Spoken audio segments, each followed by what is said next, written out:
Hello, I'm Joan Belgrave, and I'm so thankful and happy to be here on Alternative Venues for Jazz. Thank you so much. I'm coming to you live from beautiful sunny Barbados. That's a wonderful painting behind me here, and I will be performing on Saturday at the Naniki Music Festival. A little bit about me. I started singing when I was probably about 4 or 5 years old. My mother was a singer, and she stopped singing when she got married. She had 6 children, 2 sets of twins. So, of course, back in those days, it took precedent. But she always kept music in our lives, whether we were cleaning the house or whatever. There was always music on and in the house playing. We didn't have, we didn't spend a lot of time in front of the tube. She made us go outside and play, or we were in the house doing something constructive, usually singing, or cleaning, whatever. I started singing as a child in the Baptist church. She saw to it that we went to Sunday school, and I remember being so small that I couldn't reach over the podium. I remember the podium being really tall, and they put a soapbox on the bottom so that I could sing. So, but before that, Mama and I used to sing around the house. So my very first musical influence was my mother. Again, she always had music in the house and was always singing, always singing. Her name was Joan as well, but she was pretty sassy, so they called her Joanne. So I like to say when I get sassy on stage that Joanne is coming out. My brothers were twins, and she loved the blues song, Every Day I Have the Blues. And so she nicknamed them Every Day and Twice on Sunday. So every time I sing the blues, that's Mama coming out in me. After that, my influence, my very first influence, introduction to jazz was Billie Holiday. One of the things that touched me about Billie was her capability to reach inside and sing how she was feeling. You know, it wasn't what did she say? It's not marching band. That music is not a marching band. It's about feeling. So, you know, she could sing the same song, and if she wasn't feeling good that day, the song would sound differently. And so I kind of, that for some reason that caught me, and I've always felt that I try to feel whatever it is that I'm singing, and if I can do that, then I communicate that to the audience. That's what I tell young singers today. I tell them, find something that you can actually feel. Don't make it all about the stage and the show, but you know, let the music get into your soul. And if you let the music get into your soul, then you're gonna be okay. You know, I studied classical music with Dr. Willis Patterson. He was my first, you know, official voice coach, voice teacher. I went to Interlochen International Arts Academy and studied classical. So that was my first introduction into the real world of music. And you know, I learned quite a bit from him. I remember I did this Italian aria for him, and you know, I sang it, and when I got done, he said, "So tell me about that song." And I'm like, I mean, I had all the lyrics pronounced perfectly and everything, but he knew from the way that I was singing it that I didn't understand a word I was saying, you know? And so he made me go back and look up every word that was in that aria. And when I came back to sing it for him, I sang it with feeling, and I understood what I was singing. And I think that to me, a vocalist is a storyteller. And so if you don't know the story, you can't really sing it. So when people come up on stage and they have lyrics printed out, that tells me that they haven't done their homework. You know, they haven't learned what it is that they're singing. And so if you don't know it, how can you interpret it? That's just my own personal feeling. I remember, oh, you probably don't know this, or maybe you do. Marcus Belgrave was my husband, the great jazz master Marcus Belgrave, jazz master laureate of the city of Detroit. And I'm actually producing a documentary on him, and that will come out next year in 2024. We have some amazing people in it. Of course, Terrence Blanchard, Wynton, Ray Parker Jr., who he gave Ray his very first gig. So, and a plethora of other people that he mentored and played with. So I met Marcus. When did I meet him? I met him when I moved back to Detroit. I was in California for a while. I had gotten married, had children, and I hadn't sang for 15 years.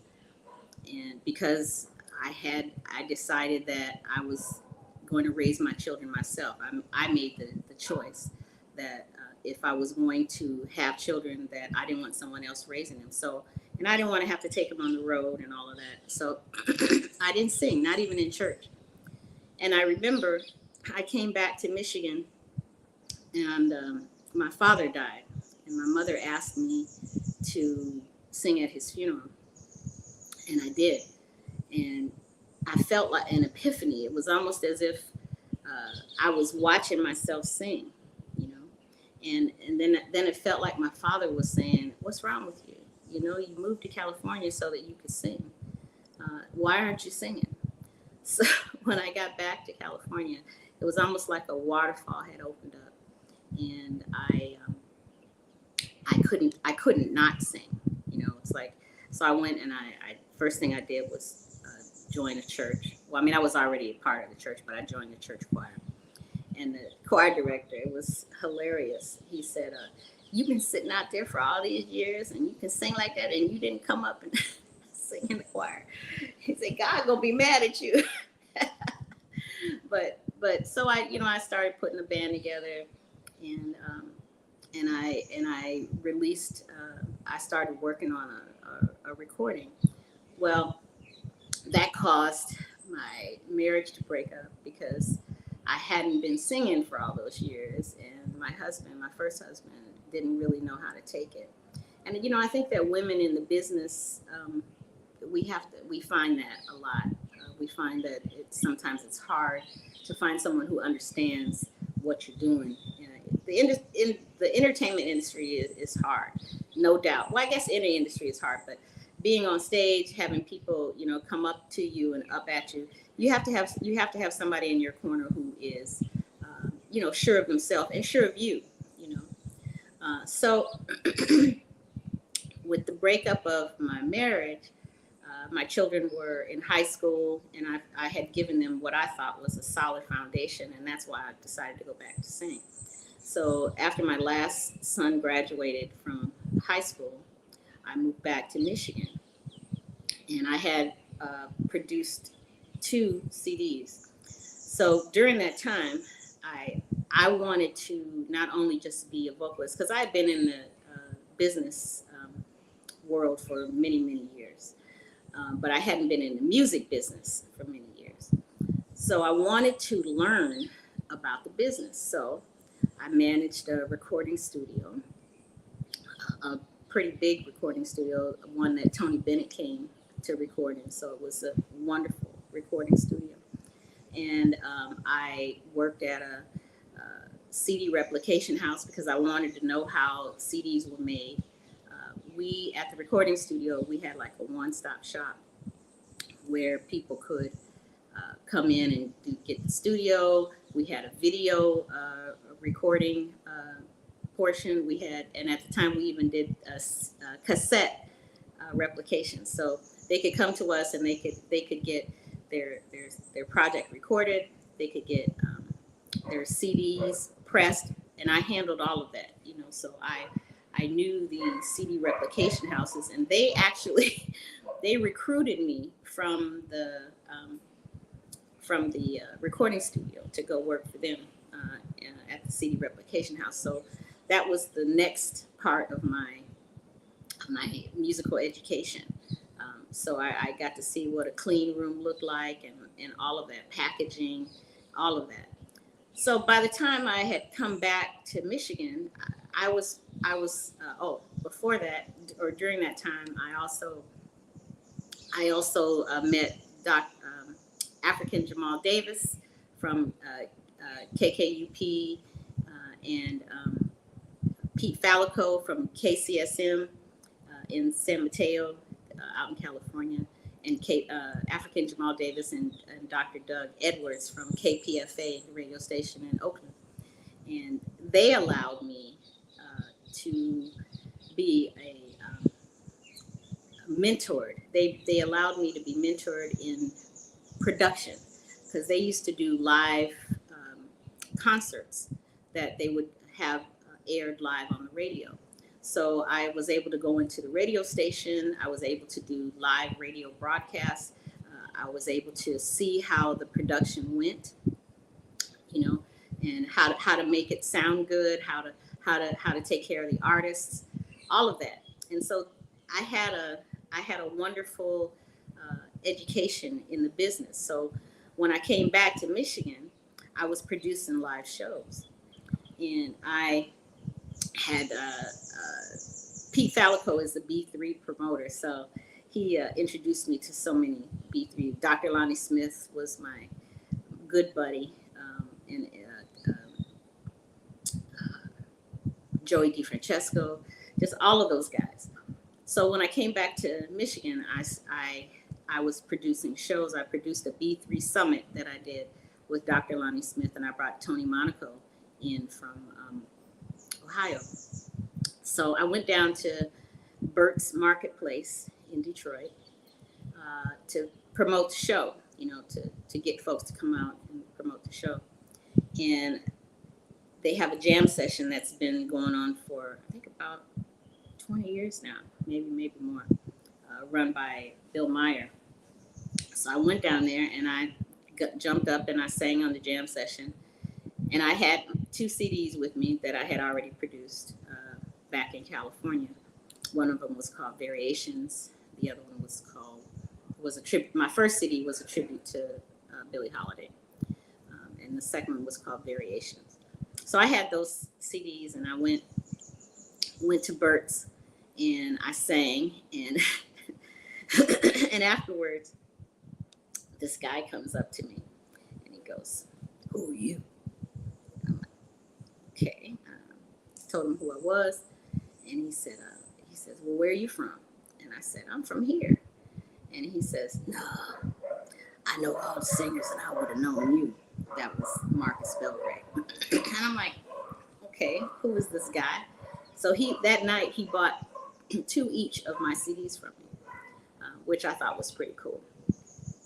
And then I sat back and I just kind of observed everybody, and I watched him play.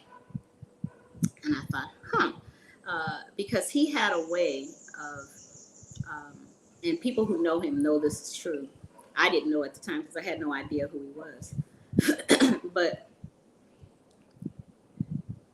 at a jam session, of course, not all the time vocalists, but instrumentalists for sure, are always trying to show what they can do, right? They got their few minutes up there and they're just they want to blow everybody away. Well, when Marcus got up on the stand, all of the horns started playing as a section. Everybody started listening to each other. It was like an ensemble, And then they started backing the singers, and instead of playing over them, they were backing the singers, and I thought, this brother got some skills. I said, plus he had a beautiful tone, right? So I went over to him and I said, I'm doing this B3 summit, and I was wondering if you could put a band together and open the show up for me. He reared back in his seat. He said, "Yeah, I could probably do that, but only on one condition." I'm like, "What?" He's like, "You got to sing a song with me on the set. I'm like, no problem, of course, not a problem.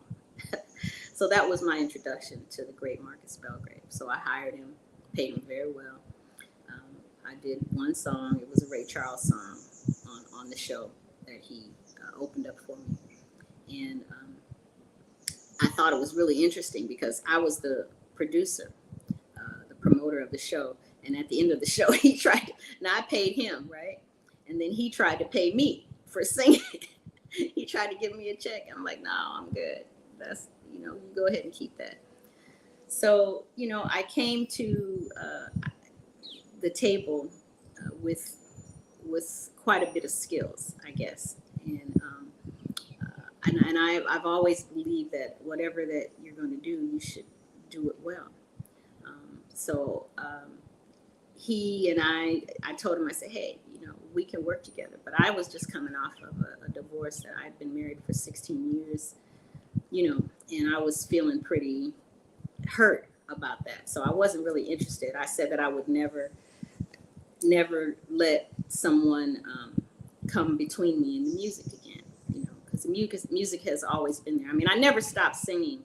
I sang in the house, but I didn't sing publicly. But I think music has always been there for me. And, I used to say, men will come and go, but music remains the love of my life. So Marcus was, I told him that we could work together, but I wasn't interested in anything romantically. I appreciated, all of that, but nah, bro, I just wasn't interested. So we worked together for about a year and a half, and we did a show in Chicago. I think it was at Symphony Hall, but it was a Ray Charles reunion concert with David Fathead Newman, Peter Torre, Cynthia Scott, David, who else? I think it was Leroy Cooper and Johnny O'Neill. Marcus put it together, and he brought Johnny O'Neill from Detroit to play piano. And I was singing background with Tanya Hood from Detroit. And that was the time when Katrina hit. And I'll never forget this. I was talking to Cynthia Scott about it a couple weeks ago. We were in the elevator going down to the rehearsal, and we could see on the screen, the television screen in the elevator, we could see the devastation that was happening in New Orleans. And of course, we had a lot of friends in New Orleans. And so it hit us really, really hard. And that, after we finished rehearsal and everybody was just devastated, trying to figure out how we could help our people, our friends, our musicians. And Marcus and I looked at each other, and we kind of said, life is really short. And so that was when we actually started dating. And after that, he and I traveled the world. He wanted me to sing on his Louis Armstrong show, so I would sing the songs that Ella and Billy did with Louis. And we had our ensemble and Charlie Gabriel on clarinet and saxophone. Charlie is now with Preservation Hall in New Orleans. So I learned a lot from being sandwiched in between Marcus Belgrave and Charlie Gabriel. Those two veteran players taught me so much. And I didn't even really know how much I knew, how much I was learning until afterwards, because you just kind of go and do what you do. And then you realize all those little nuggets and gems that they were dropping along the way. One of the things I like to tell young performers is that to find someone, an elder who does what you do, who is either a singer or a horn player, piano player, whatever it is. And those little 1 hour sessions are, lessons are okay, but that's not where you really learn. Take the time and spend time with them, hang out with them, carry their luggage, carry their instrument, go take them to lunch, whatever. And that's how you learn. They say the real school is on the bandstand, and that's definitely true.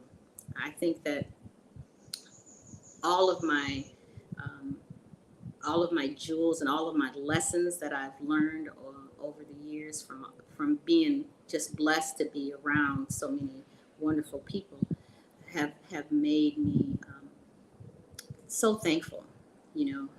I did a show for the Winter Jazz Festival called From Detroit to the World, where I had 25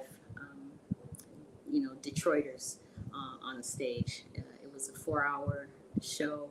I had Ron Carter, Sheila Jordan, Louis Hayes, and Johnny O'Neill as the jazz master set. Then I had some of Marcus's students, Theo Croker, Greg Glassman, Dwight Adams, Kelvin Scholler, Kareem Riggins, Robert Hurst, Zen Zadrovic was on piano, and then I did. So we had I did a set. We had a set called Marcus Belgrave Legacy Ensemble. Then we had a set for the Jazz Masters Ensemble. And then we had a set that I called Taking It Forward, and that was all of his students playing their music their way to show you what the future was going to be bringing.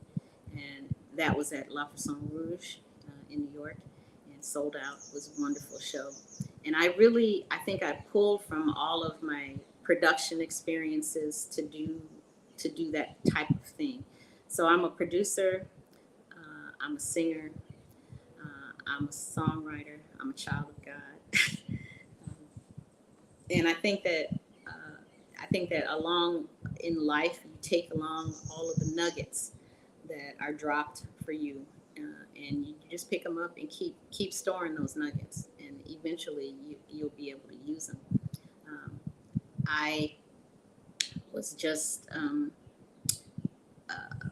won, I guess. I don't know how you can win, but I won the Detroit Music Awards 2023 for Outstanding Songwriter this year, which was just amazing. I was so surprised. I don't know if anybody who knows me or has been on my Facebook page, or Joan Belgrave is my Joan Belgrave Music is my Facebook page, and I have my website is joanbelgrave.com. But I was diagnosed with triple negative breast cancer 18 months ago, and during that time, I had 26 infusions, 30 rounds of radiation, 3 surgeries, and during that whole time, I was able to get a project out. It was only a EP, but something told me that I had to get it done, because there was a song and I wrote all the songs on the project. There was a song, one of the particular songs that I wrote on there was called "I'm Not Going Anywhere," and I wrote that song a couple years after Marcus passed. He passed in 2015. And I remember one night, because I was just devastated, I was really devastated because I didn't expect him to pass. He was just so strong and so willful that, I just thought he was going to be around forever, So, but I wrote this song one night, and it almost felt like he was helping me write it, if that makes any sense. But the song came to me and it said, I'm not going anywhere, I'm here. There's no need for you to doubt, don't fear. I know your heart is full of pain and your tears fall like rain, but I'm not going anywhere. And so it kind of made me say, all right, get back out there and do what you do. So the song says that even though we lose people, we never really lose them. They stay with us. Music is so healing, and I really wanted to get that song out because I wanted my children to have it in my voice. And they don't know this, but in case I didn't make it through all of that stuff, so I pushed myself through the treatments to get it done. The name of the project is called Ooh Boy, and Ooh Boy, I did a video. If you can believe this, I did a video after I had radiation. You have a 3-week break before you can restart the chemotherapy. And so during those 3 weeks is when I shot the video.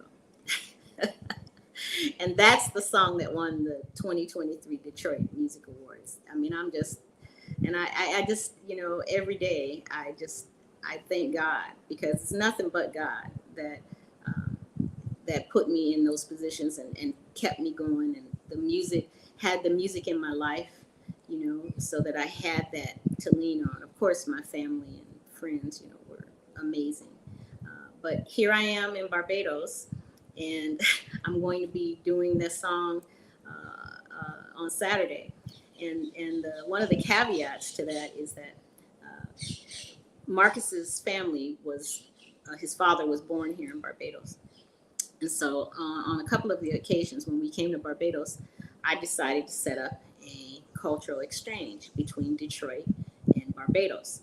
So we brought several of our young musicians from Detroit to Barbados to spend some time, do some workshops. We did a concert at I can't remember the venue. It was an indoor venue, big concert hall. And I think we had four. We had Ian Finkelstein, Joan Belgrave, Marcus Elliott, and I think there might have been one more. But we brought them here to Barbados. And then we took, as an exchange, we brought two of the students that we had taught at Barbados Community College to Detroit. And they stayed with us for about 3 weeks, might have been a month. And, we did the same thing with them. They went to workshops, we let them play, we introduced them to amazing players. One of them was a guitarist named Darren Messiah, and the other one was a trumpet player named Kwaku Jelani. Well, today, at 2023, those two musicians are prominent here in Barbados, and so they will be playing with me on Saturday. And it's just an amazing joy, how life goes full circle, and the seeds that you plant today just bear fruit continuously. So I say that to reach out to young musicians, reach out to young vocalists, bring them along. Don't be intimidated by them, because they're our future, and jazz has always been a genre that people nurture. Marcus's students, Jerry Allen, Regina Carter, India Owens, the bassist who is now on the Steve Colbert Show, Robert Hurst, Kareem Riggins, so many people. And those seeds that he planted are out. Kenny Garrett, can't forget Kenny Garrett. Those seeds that Marcus planted are out, germinating and spreading and growing and teaching. Marion Hayden. So I think that if there is one lesson to learn from music, is that number one, music heals. Number two, music brings the world together. And number three, music brings you joy. So I would say just keep the joy on and keep the music going, because I'm not going anywhere. Thank you so much. My name is Joan Belgrave. It's wonderful to be here.